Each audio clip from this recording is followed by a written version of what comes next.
कोई भी चरा लेगा, लेकिन बंदर हुए को छत पर आ जाए तो घर भर के सारे लोग तबाह हो जाएंगे, किसी से नहीं संभलेगा, संभलेगा किसी से नहीं है। वो भी थोड़ा दुष्ट विचार का होगा तो सबको परेशान कर देगा, पूरा गांव को परेशान कर देगा। और ऐसे हमारे प्रभु श्री राम जो देखने में बहुत सीधे साधे हैं, जो बहुत भोले भाले हैं, राम का आदर्श कैसा है, ऐसे नहीं उन्हें पुरुषोत्तम राम कहा जाता है। राम को ऐसे पुरुषोत्तम राम नहीं कहा जाता। किसी देवता के नाम के पहले ये पुरुषोत्तम शब्द नहीं लगा है। यदि पुरुषोत्तम शब्द लगा है तो मर्यादा पुरुषोत्तम राम के नाम में लगा है, कन्हैया के नाम में नहीं। कोई महा पुरुषोत्तम राम ही कहता है, पुरुषोत्तम कृष्ण नहीं कहता, पुरुषोत्तम विष्णु नहीं कहता, पुरुषोत्तम ब्रह्मा नहीं कहता। सारे लोग क्या कहते हैं, कहा पुरुषोत्तम राम। वो भी कैसा पुरुषोत्तम, मर्यादा पुरुषोत्तम। और पुरुषोत्तम किसे कहते हैं, कहा जो पुरुषों में उत्तम आचरण करता है, श्रेष्ठ आचरण, जो पुरुषों में उत्तम आचरण करता है उसे पुरुषोत्तम कहते हैं। और ये है हमारे राम जी। आगे विचार करके और देखेंगे, हमारे कन्हैया गाय चराए हैं अपने सखाओं के साथ में, अकेले नहीं, अपने सखाओं के साथ जंगल में जाकर के गाय चराए। लेकिन हमारे राम जी बंदर चराए, वो भी अकेले। और पूछा गया रामचरितमानस में तुलसी जी से कि राम जी के रामादल में, बहुत अच्छा प्रश्न है, ध्यान देंगे, कहा राम के रामादल में कितने बंदर थे, कितने बंदर थे पता है, कहा कि समय सुना श्रवण दस कंधर पदुमा 18 जूथ बंदर। 18 पद्म बंदर राम के रामादल में थे। और इतने बंदरों का रखवाली कौन करता था, तो अकेले राम जी करते थे। ये साधारण काम है।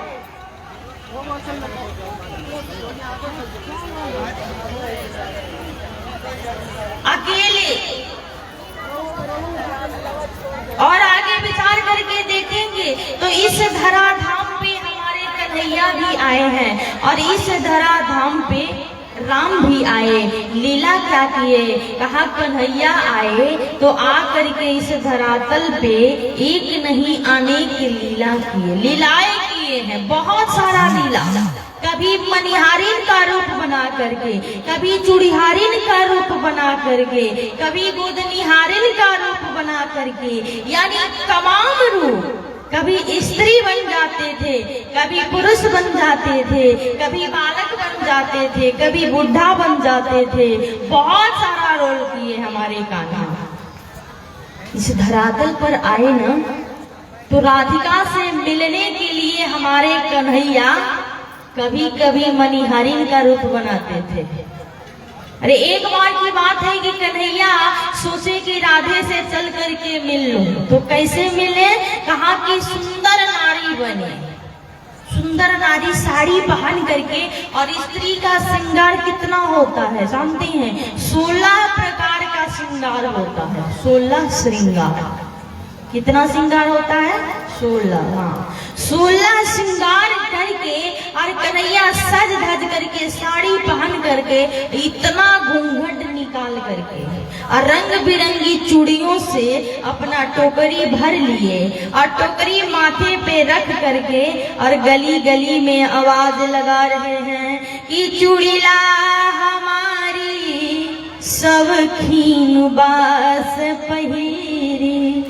सब लोग नहीं पहनेंगे, कौन पहनेगा, कहा कि चूड़ीला हमारी सब खीन बास पहिरी।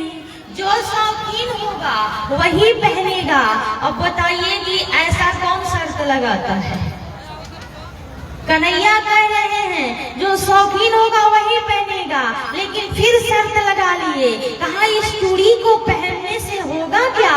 कहा कि पहनला पे मिल गई है कृष्ण मुरारी।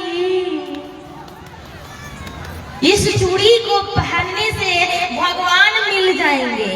कि पहनला पे मिल गई है कृष्ण मुरारी, शौकीन बास पहिरी आ चूड़ीला हमारी, शौकीन बास पहिरी।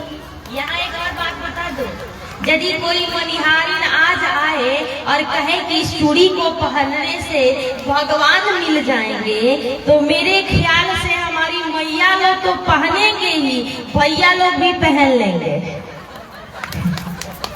अगर सच बताइए आप लोग, यदि चूड़ी को पहनने से भगवान का दर्शन हो जाए तो पहनेंगे कि नहीं? कितने लोग पहनेंगे? सब लोग पहनेंगे। देखिए, बताइए, जिस परमात्मा को पाने के लिए जन्म जन्म मुनि जतन कराए, जो जाप ताप साधना उपासना तपस्या करनी पड़ती है, और कन्हैया कह रहे हैं कि चूड़ीला हमारी, शौकीन बास पहिरी।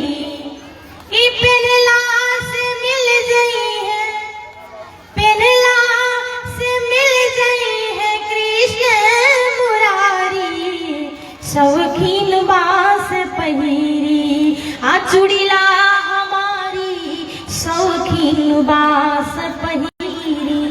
अतावतक तो कन्हैया का आवाज जाकर के राधिका के कान से टकरा। राधिका जी तो कृष्ण भक्त हैं। राधिका परेशान हो गई कि कब जाकर चूड़ी पहन ले कि हमारे प्रियतम का दर्शन हमें प्राप्त हो जाए। अपने प्रियतम के दर्शन को पाने के लिए व्याकुल राधा दौड़ करके दरवाजे से बाहर आती है। क्या देखती है? कहा एक मनिहारिन बैठी है, लेकिन फिर पूरा इतना घूंघट करके भगवान बैठे थे। क्यों? इसलिए कि कहीं किसी को भनक न लग जाए कि मैं छलिया श्याम हूँ, मैं कोई मनिहारिन चूड़ीहारिन नहीं हूँ। इसलिए इतना घूंघट पूरा अपने बदन को ढक करके हमारे कन्हैया बैठे हुए थे। देखिए ना, गिर जाएगा बाबू।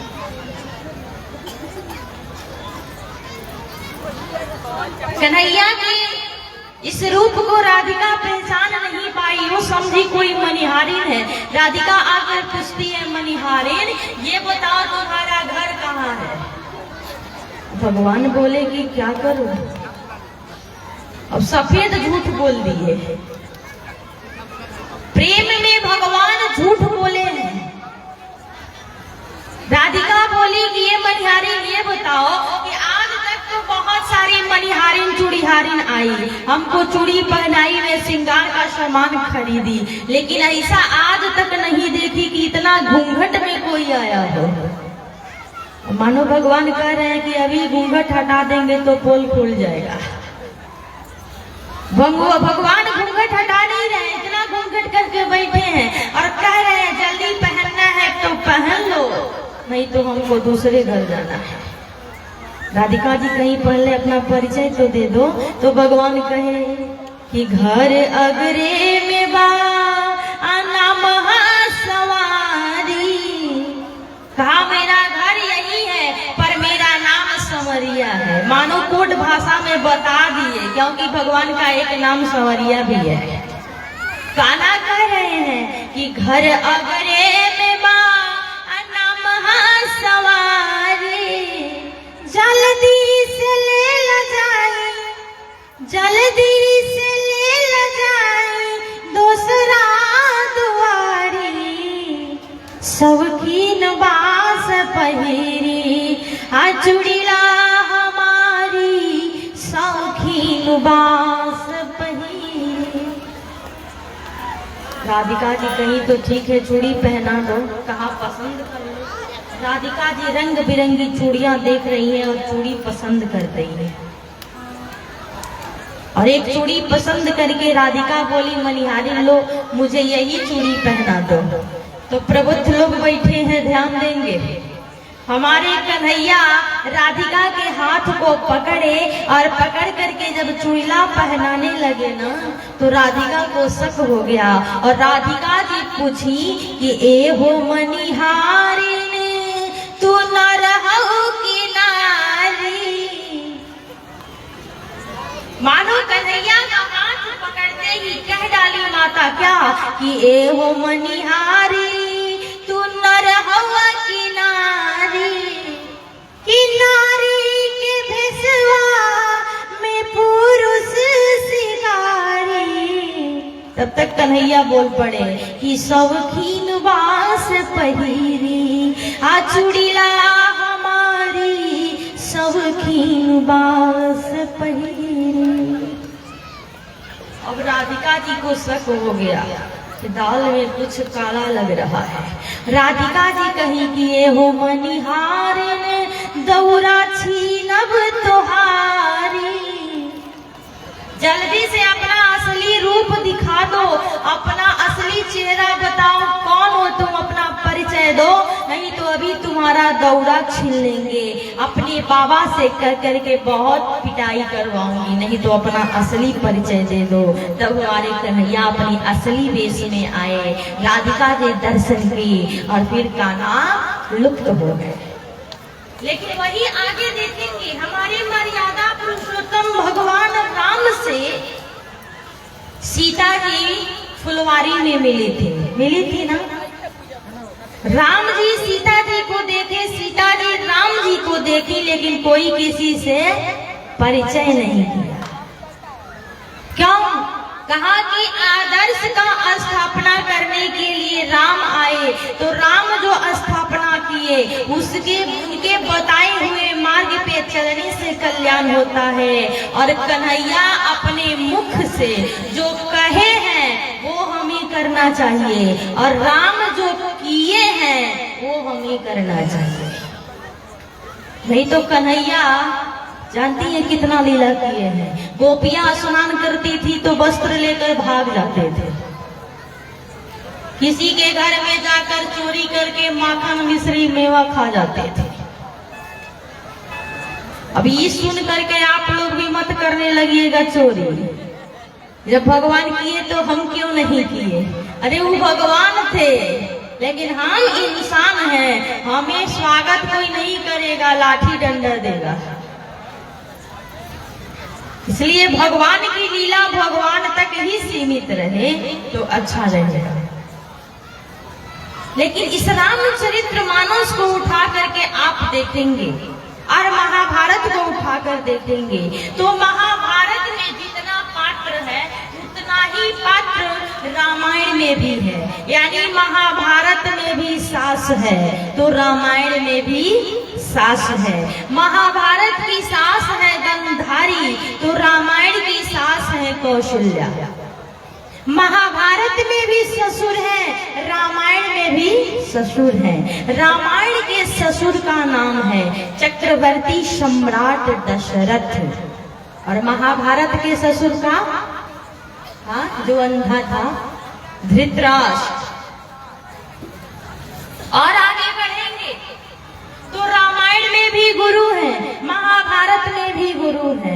रामायण में भी बुढ़ा है, महाभारत में भी बुढ़ा है। रामायण का सबसे बुढ़ा कौन है? कहा गिद्धराज जटायु, जो सबसे बुढ़ा है रामायण में। महाभारत का बुढ़ा कौन है? कहा महाभारत का बुढ़ा है भीष्म पितामह, देवव्रत जिनका नाम है। भीष्म पितामह महाभारत के बुढ़ा हैं, उनसे बड़ा कोई नहीं। रामायण में एक गिद्ध सबसे वृद्ध है और उस गिद्ध के बराबर कोई नहीं। वो गिद्ध जो काम किया बड़े बड़े सिद्ध नहीं कर पाएंगे।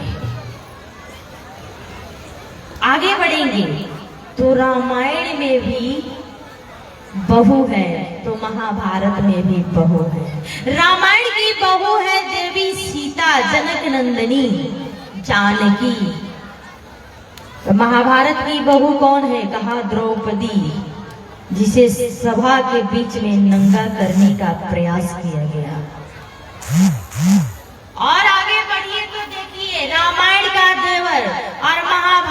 का देवर, रामायण का देवर है लक्ष्मण और महाभारत का देवर दुशासन। जो दुष्ट शासन करता है उसका ही नाम दुशासन हो सकता है। लेकिन सबके आचरण में, सबके चारित्र में अंतर है। जानते हैं कितना?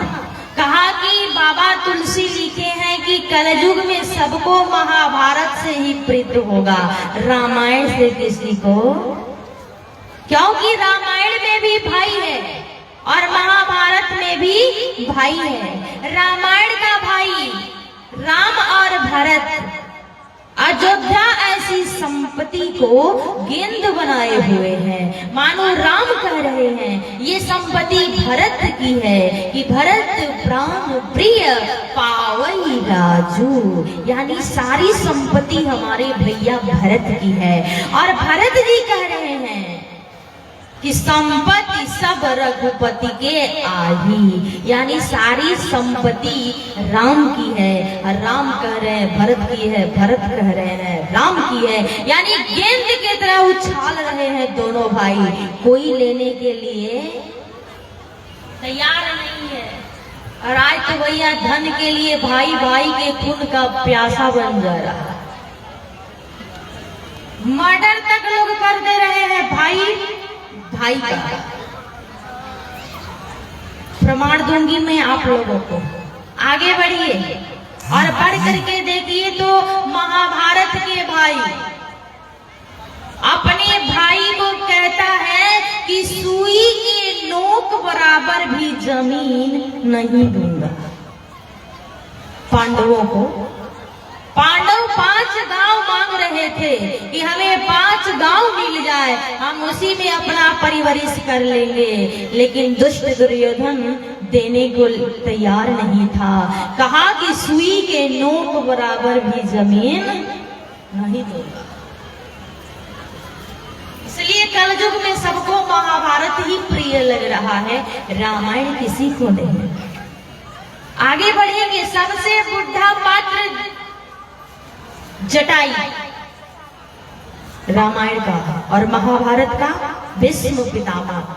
भीष्म पितामह के सामने द्रौपदी नंगी हो रही थी। सभा में भीष्म पितामह बैठे हुए थे, सर नीचा करके। पूछा गया बाद में, जब द्रौपदी की लाज कन्हैया बचा लिए तो पूछा गया भीष्म पितामह से कि आप जैसे महारथी उस सभा में बैठे थे और एक स्त्री का चिरहरण किया जा रहा था, आप बोले क्यों नहीं? भीष्म पितामह कहे कि उस समय मैं दुर्योधन का नमक खा रहा था,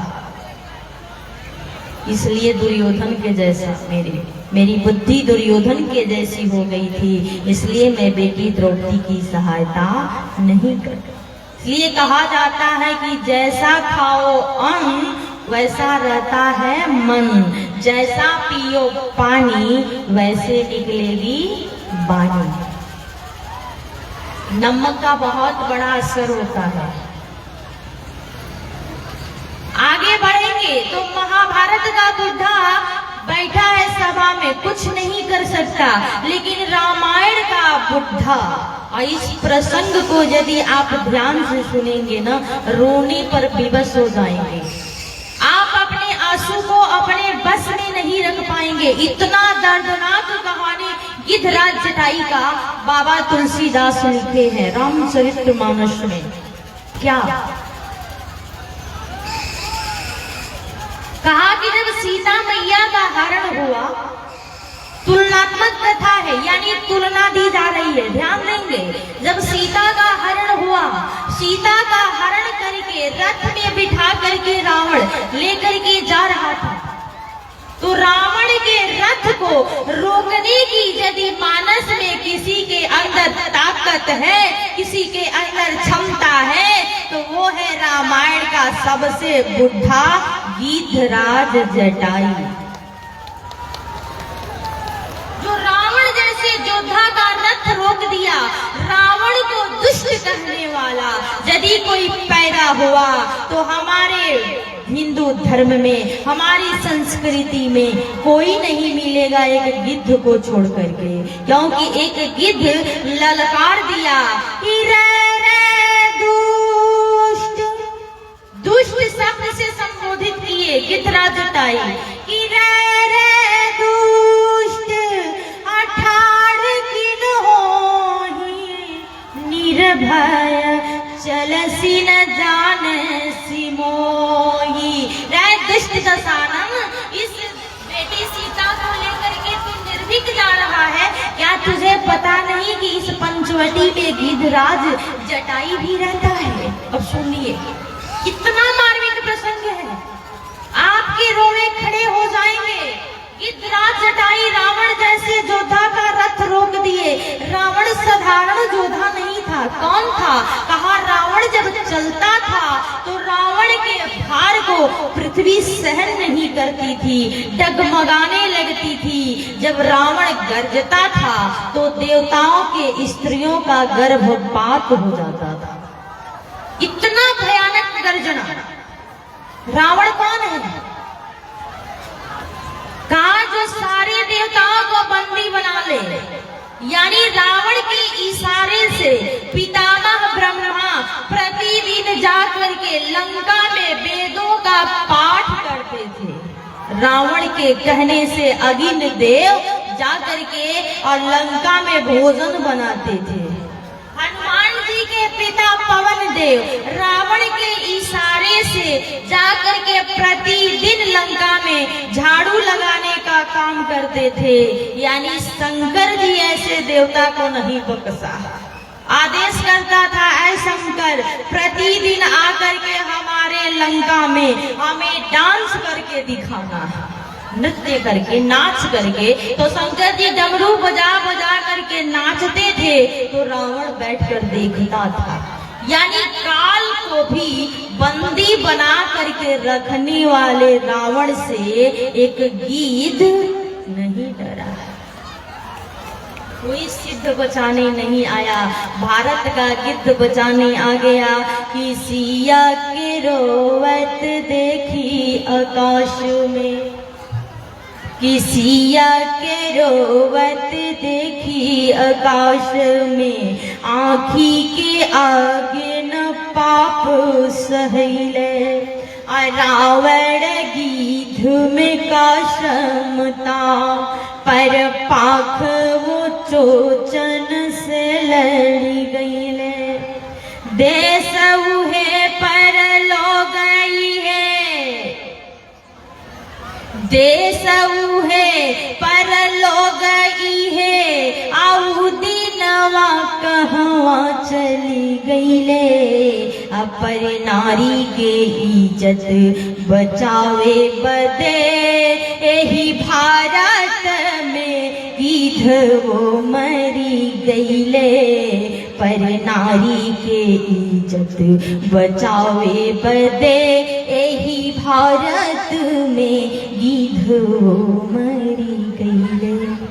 एक गिद्ध अपने प्राण की बलि दे दिया, अपना जीवन कुर्बान कर दिया आदि शक्ति जगत जननी जगदम्बा सीता को बचाने में।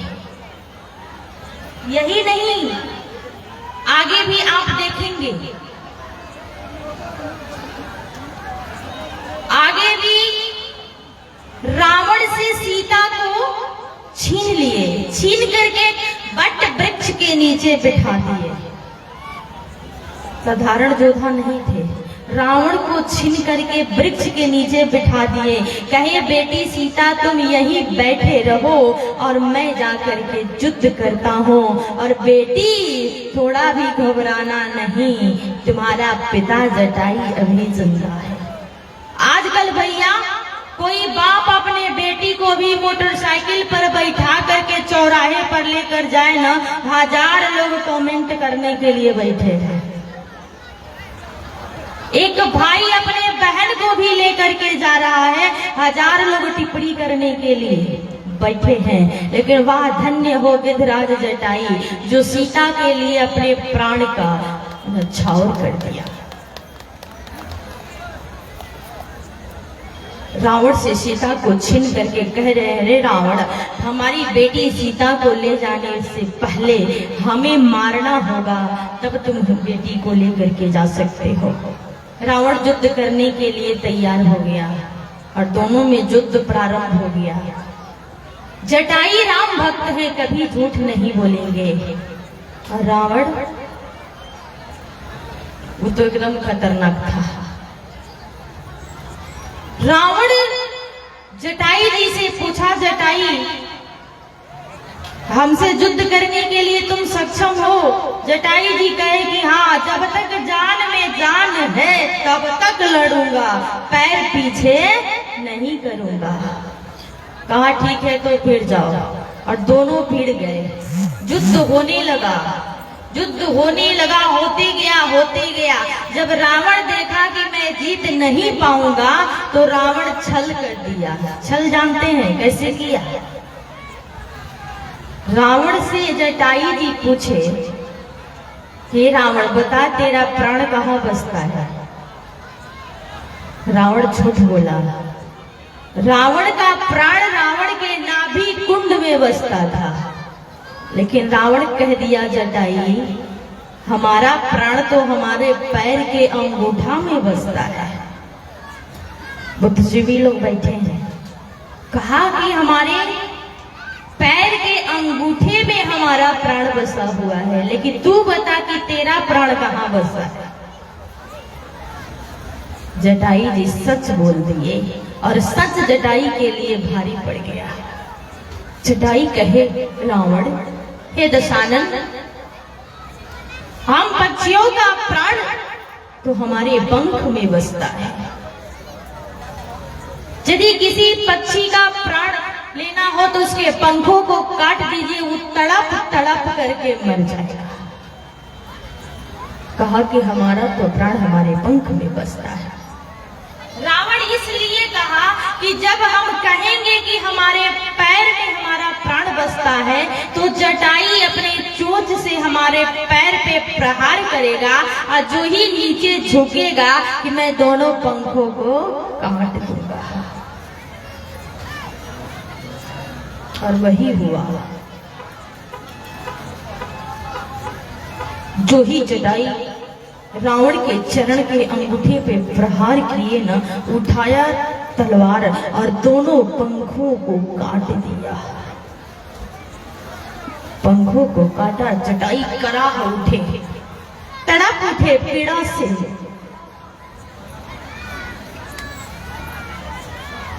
पृथ्वी पर गिर गए, छोड़ा नहीं, काट काट करके मांस का लोथड़ा बना दिया। इतना कष्ट पहुंचाया कि ऐसे लोथड़ा बना दिया कि पहचान भी नहीं आ रहा था कि यही गिद्धराज जटाई है। ऐसी दुर्दशा कर दी थी। ले जाकर एक झाड़ी में फेंक दिया और सीता को लेकर के चला गया। धन्य हो राम। तो सीता को ढूंढते ढूंढते राम उस झाड़ी के पास आए ना, तो जटाई जी महाराज की केवल सांसें चल रही, धीरे धीरे सांसें, और सांसों में आवाज क्या है? राम राम राम, मानो दर्द से कराह रहे हैं। राम राम, मैं मर रहा हूँ, आकर के हमारी अंतिम इच्छा पूरा कर दो, अपना दर्शन हमें दे दो। मानो रो रो करके जटाई भगवान से गुहार लगा रहे हैं।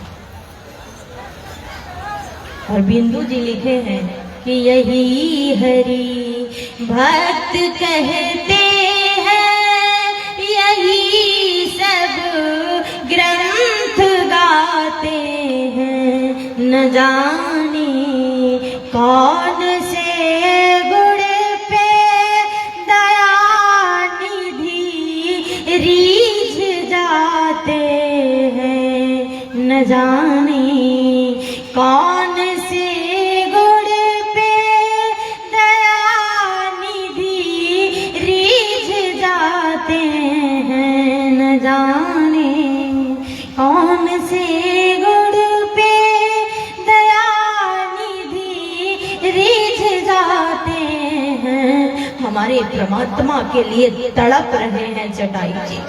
मानो राम राम की पुकार राम के कानों तक पहुंच गई। राम गए और अपने भक्त को पहचानने में भगवान की आंखें विलंब नहीं करती हैं। कहा कि भक्त बड़ा भगवान नहीं, यह वेद पुराण कहा करते हैं। सेवक को कुछ चाह नहीं, उसके सब भार बहा करते हैं। हमारे नारायण जब पहुंचे ना, काका जटाई को पहचान लिया और जटाई के दशा को देख करके राम बिलख उठे।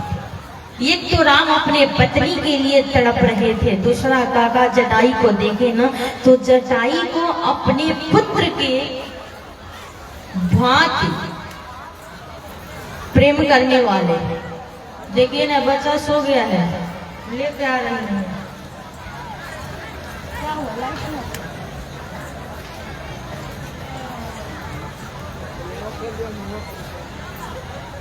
जटायु जी महाराज हमेशा राम को अपना बेटा बना करके रखे, हमेशा।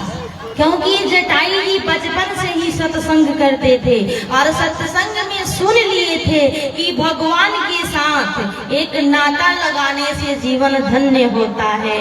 तो वो नाता लगा लिए। कौन सा नाता? कहा बाप और बेटा का संबंध बना लिया, बाप और बेटा का। और जो रिश्ता राम निभाए ना, अपना सगा बेटा भी नहीं निभा पाएगा। उठा लिए जटाई को और गोद में उठा करके लगे सहलाने। सहलाते सहलाते मानो जटाई के पीड़ा को राम शांत कर दिए और शांत करके पूछ रहे हैं, काका आप बताइए, आप तो पक्षी हैं, आप किसका क्या बिगाड़े थे? कौन पापी, कौन दुरात्मा आपकी ऐसी दुर्दशा कर दी है? एक बार उसका नाम बताइए। तीनों लोग 14 भुवन में कहीं भी होगा, पूरे ब्रह्मांड में कहीं भी होगा, मैं उसे ढूंढ करके लाऊंगा और उसका अपने हाथों से वध करूंगा। लेकिन पहले उस पापी का नाम तो बताइए कि आपकी ये दशा की किसने है? मानो राम जी पूछ रहे हैं कि पूछे रघुराई बोला बोला रे जटाई, कि पूछे रघुराई बोला बोला रे जटाई के दुर्गति